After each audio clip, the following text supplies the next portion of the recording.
Okey, hai semua. Dalam kimia kan, kita selalu nampak siri kereaktifan logam tu. Tapi, pernah tak kita terfikir, macam mana saintis boleh susun semua tu dengan begitu tepat? Macam mana diorang tahu? Hari ni, kita akan cuba bongkar rahsia di sebalik nombor-nombor tu semua.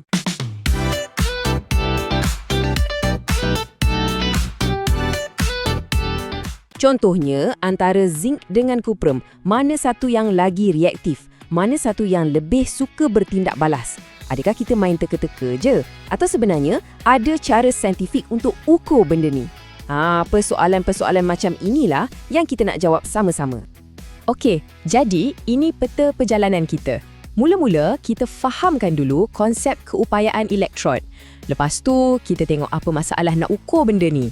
Seterusnya kita kenal hero kita, elektrod hidrogen sebagai piawai. Daripada situ, kita akan lihat macam mana siri elektrokimia tu terbina.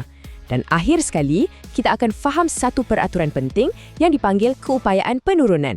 Jom mula! Baiklah, bahagian pertama, kita mulakan dengan konsepnya dulu, keupayaan elektrod.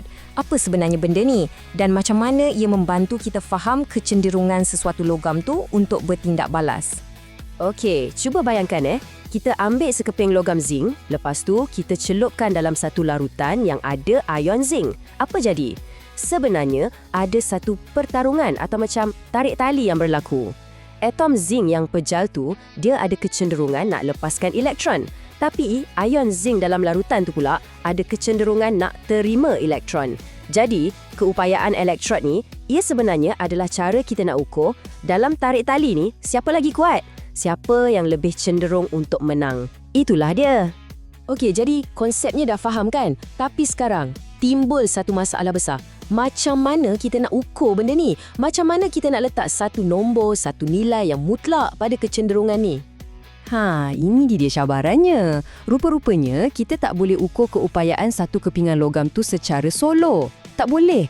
Ia samalah macam kita cuba ukur ketinggian Gunung Kinabalu. Macam mana nak ukur kalau kita tak ada aras laut sebagai rujukan? Tak boleh kan? Apa yang kita boleh buat ialah ukur perbezaan ketinggian antara dua puncak. Jadi, samalah macam dalam kimia ni, kita perlukan satu aras laut kita sendiri. Satu titik rujukan yang semua orang setuju untuk guna. Dan ini membawa kita ke bahagian seterusnya. Penyelesaian yang sangat bijak yang saintis fikirkan untuk cipta satu tanda aras universal. Inilah dia, elektrod hidrogen. Macam saya cakap tadi kan, setiap perbandingan mesti ada titik rujukan. Macam aras laut tu, titik sifar untuk ketinggian. Dunia kimia pun perlukan aras laut dia sendiri. Satu titik sifar untuk kita ukur semua benda lain. Jadi, apakah aras laut dalam dunia kimia ni? Dan inilah dia jawapannya. Elektrod hidrogen piawai atau nama glamour dia SHE. Inilah aras laut kita. Secara konvensyen, saintis di seluruh dunia dah setuju. Kita tetapkan nilai benda ni sebagai 0 volt. Tepat-tepat 0.00 V. Jadi sekarang, semua benda lain akan diukur berbanding dengan titik sifar ni. Tapi, mestilah kena adil kan? Untuk pastikan semua ukuran ni konsisten, tak kira siapa atau kat mana buat, ada 3 keadaan piawai yang wajib dipatuhi. Pertama, suhu mesti 25 darjah Celsius. Kedua, kepekatan ion dalam larutan mesti 1.0 mol per desimeter padu. Dan ketiga, untuk gas macam hidrogen ni, kita guna elektrod platinum. Bila semua orang ikut peraturan yang sama, barulah hasil ukuran kita tu boleh dibandingkan. Tak kiralah dibuat di Malaysia ke atau di London. Okey, sekarang kita dah ada semua benda yang kita perlukan. Kita ada titik sifar kita, iaitu elektrod hidrogen. Kita pun dah ada set peraturan atau keadaan piawai. Jadi, sekaranglah masanya untuk kita mula mengukur dan menyusun semua logam lain. Inilah masanya kedudukan sebenar didedahkan dalam siri elektrokimia. Dan inilah hasilnya bila kita buat eksperimen tu. Tengok bila kita pasangkan zinc dengan elektrod hidrogen, voltmeter kita akan baca negatif 0.76 volt. Bila kita tukar pula dengan kuprum, bacaannya jadi positif 0.34 volt. Dekat sinilah kuncinya. Tanda negatif tu maksudnya apa? Maksudnya logam tu lebih cenderung lepaskan elektron berbanding hidrogen. Dia lagi reaktif. Tanda positif pula, maksudnya dia kurang cenderung lepaskan elektron berbanding hidrogen. Dia kurang reaktif. Senang kan? Okey, sekarang Mungkin ada antara anda yang perasan satu benda yang macam pelik sikit. Kita tahu zinc tu suka lepaskan elektron kan? Tapi kenapa dalam jadual tadi persamaannya ditulis seolah-olah dia tengah terima elektron? Kenapa terbalik? Jom kita tengok. Jawapannya mudah je sebenarnya. Ini adalah satu convention, satu peraturan yang semua saintis di dunia setuju untuk pakai. Untuk selaraskan semua benda, mereka putuskan yang semua keupayaan elektron ni kita akan panggil sebagai keupayaan penurunan.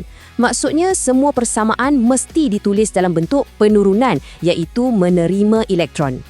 Jadi, kita kena faham beza antara kecenderungan sebenar zinc dengan peraturan penulisan.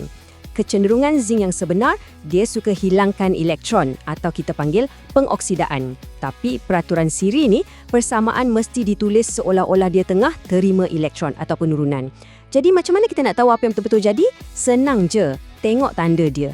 Nilai negatif 0.76 volt tu, itulah kod rahsia dia.